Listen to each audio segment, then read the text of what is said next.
أعوذ بالله من الشيطان الرجيم. بسم الله الرحمن الرحيم. ومن أظلم ممن افترى على الله كذبا أو كذب بالحق لما جاءه أليس في جهنم مثوى للكافرين والذين جاهدوا فينا لنهدينهم سبلنا وإن الله لمع المحسنين. صدق الله العظيم. شروع اللہ وحدہ لا شریک کے نام سے جو بڑا ہی مہربان اور نہایت ہی رحم فرمانے والا ہے.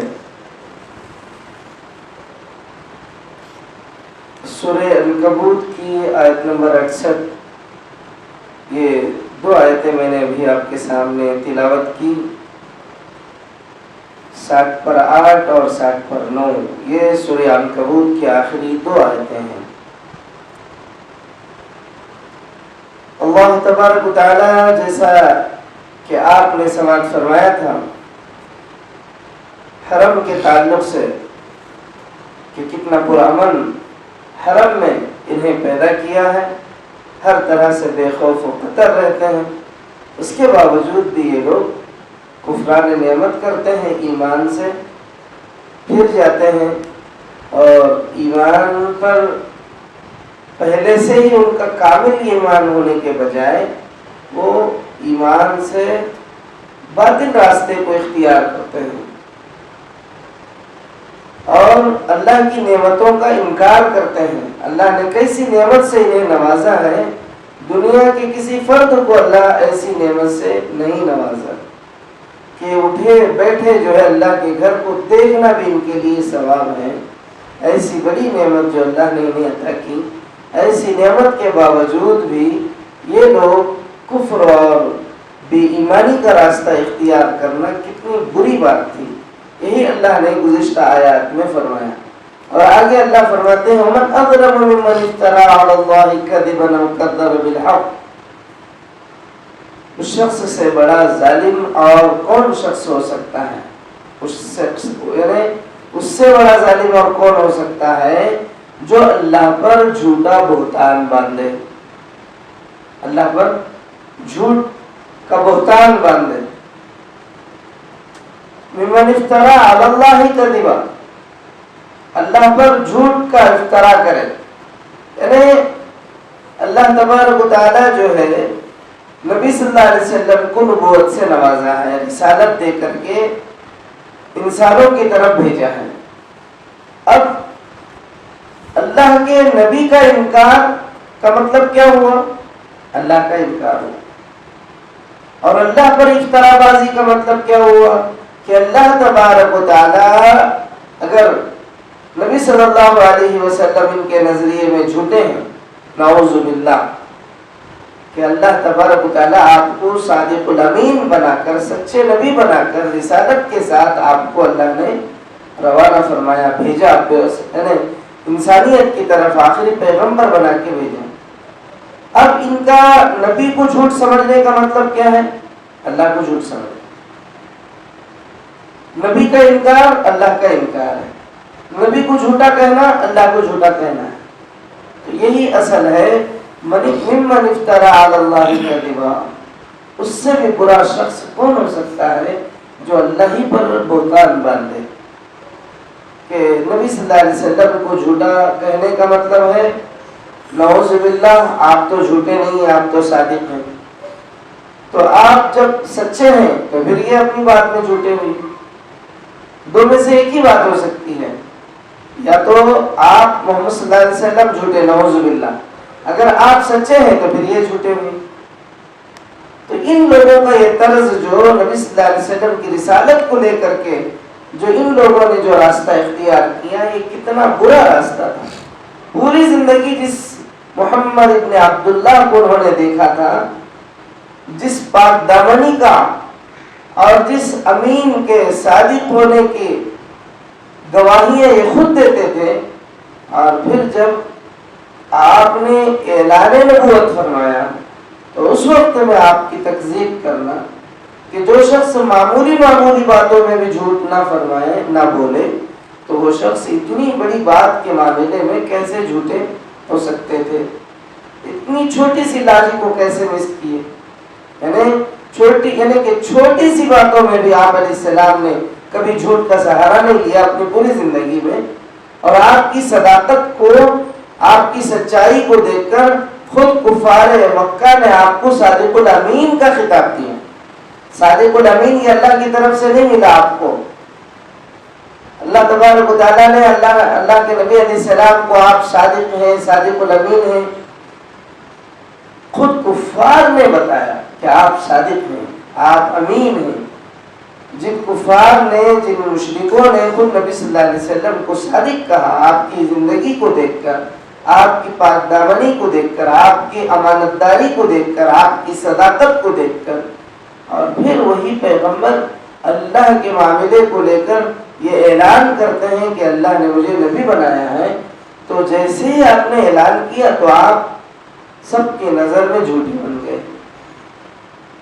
کتنی بری بات تھی، کم از کم ان کو یہ سوچنا چاہیے تھا کہ ارے یہ بندہ اللہ کا معمولی باتوں میں جھوٹ نہ کہتے ہیں، جھوٹ نہیں بولتے ہیں، تو پھر اتنی بڑی بات کے معاملے میں کیسے جھوٹے ہو سکتے تھے؟ تو یہ لوگ جو ہے نبی صلی اللہ علیہ وسلم کی ذات کو بجائے تسلیم کرنے کے، آپ کی نبوت کو ماننے کے، سر تسلیم خم کرنے کے، ان لوگوں نے آپ کا انکار کیا، آپ کی تکذیب کی، اور کذب بالحق لما جاء، حق کو جھٹلایا جب حق ان کے سامنے آ چکا تھا۔ حق کو انہوں نے جھٹلایا کب؟ جب حق ان کے سامنے موجود تھا، آ چکا تھا۔ اللہ کے نبی کی ذات جو ہے ان کے سامنے اللہ نے بھیج چکے تھے، اللہ تبارک و تعالیٰ نبی صلی اللہ علیہ وسلم کو ان کے درمیان میں بھیج چکے، بھیجنے کے بعد آپ کو جھٹلانا کتنی بری بات۔ ان کے درمیان میں چلتے پھرتے ہیں، پوری زندگی کو انہوں نے دیکھا ہے، اور آپ علیہ السلام کو اللہ نے اتنے جو ہے شریف خاندان میں پیدا کیا ہے، جو پہلے ہی سے جو ہے وہ شرفاء میں شمار ہوتے ہیں۔ قبیلہ بنو ہاشم جو ہے بڑے شرفاء میں شامل ہوتے تھے، اور وہ عرب یعنی کہ کعبۃ اللہ کے متوالی سمجھے جاتے تھے، اور حجاج کو پانی پلانے کا کام کرتے تھے، خود بھوکے رہ کر کے آئے ہوئے دور دراز علاقوں سے آئے ہوئے حجاج کو، زائرین کو، مسافرین کو جو ہے پانی کا انتظام کرتے تھے، کھانے کا انتظام کرتے تھے۔ ایسے شریف خاندان سے نبی صلی اللہ علیہ وسلم کا جو ہے جنم ہوا۔ نہ آپ کے خاندان میں کوئی ایسا کہ نعوذ باللہ یہ کہا جائے کہ خاندانی ایسا لوگ ہے، جیسے بولتے نا چاچا کو نہ پتا ہے، کہہ رہے تھے کسے پتا نہ معلوم نہیں، جیسے بولتے نا لوگ، وہ بھی نہیں ہے۔ اللہ نے آپ کو ایک شریف خاندان میں پیدا کیا۔ زمانے جاہلیت میں بھی سب لوگ عزت اور احترام کی نظر سے دیکھتے تھے، چاہے وہ ابو طالب ہو، چاہے ان کے والد محترم عبد المطلب ہو، یہ چاہے وہ عبد مناف ہو، چاہے وہ ہاشم ہو، یہ سب جو ہے زمانے دراز سے شرفاء میں شمار تھے، اور ہمیشہ جو ہے نیک زندگی گزار رہے تھے۔ تو ایسے لوگوں کے خاندان میں آپ علیہ السلام کی بعثت، اور آپ خود بذات خود اتنے شریف تھے، اتنے پاک دامن تھے، اتنے صادق تھے، اتنے امین تھے کہ کوئی بھی شخص آپ کو جو ہے جھوٹا نہیں کہہ سکتا تھا۔ تو آپ کی ذات آ جانے کے بعد، آ چکنے کے بعد آپ کو جھٹلانا، الیس فی جہنم مثوی للکافرین، یہ اللہ فرماتے ہیں ایسے کافروں کا ٹھکانہ جہنم ہی ہے۔ یعنی الیسا کیا نہیں ہے، ایسے کافروں کا ٹھکانہ جہنم نہیں ہے؟ سوال ہم سے، یعنی ایسے کافروں کو جہنم میں ڈالنا ہے کہ کہاں ڈالنا ہے؟ جہنم میں ڈالنا ہے، کیونکہ وہ اسی کے حقدار ہیں، اس کے علاوہ کسی اور بدلے کے وہ مستحق نہیں ہیں، وہ اسی کے حقدار ہیں کہ ان کو جیسے ہی مرے فوراً جہنم کا ایندھن بنا دیا جائے، ان کا ٹھکانہ جہنم کر دیا جائے، کیونکہ یہ ایسے کافر ہیں کہ اللہ کے نبی کی ذات کو دیکھ کر آپ کی پاک دامنی اور آپ کی صادق الامینی کو دیکھنے کے باوجود بھی آپ کا انکار کرنا، آپ کا تکذیب کرنا، یہ کتنی بری بات ہے۔ تو اسی لیے اللہ نے فرمایا الیس فی جہنم مثوی للکافرین، کیا ایسے کافروں کا ٹھکانہ جہنم نہیں ہے؟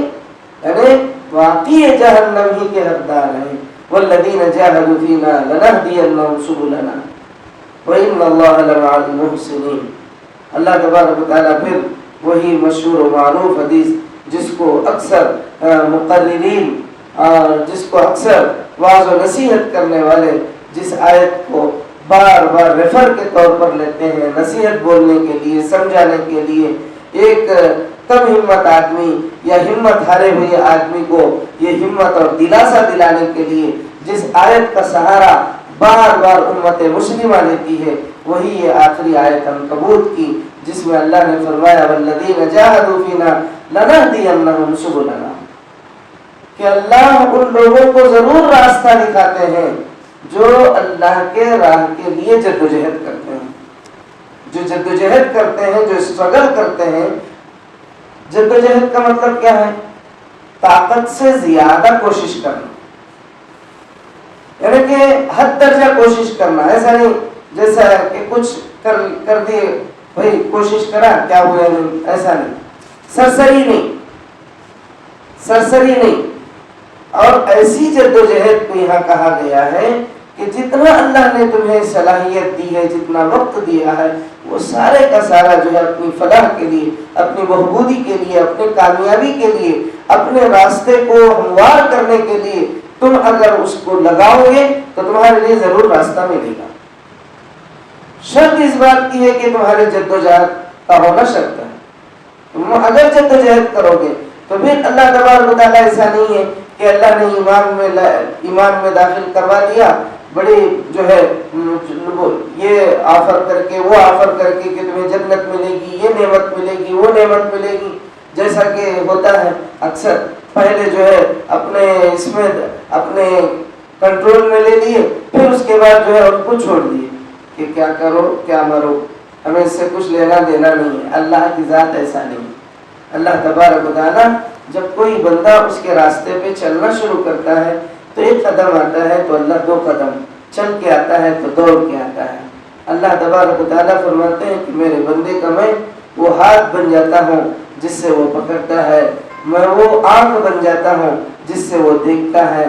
یہ اللہ تبارک و تعالیٰ کا اعلان ہے جو جدوجہد کرنے والوں کے لیے اللہ کی طرف سے ہے۔ یہی اللہ فرماتے ہیں والذین جاہدوا فینا لنہدینہم سبلنا وان اللہ لمع المحسنین۔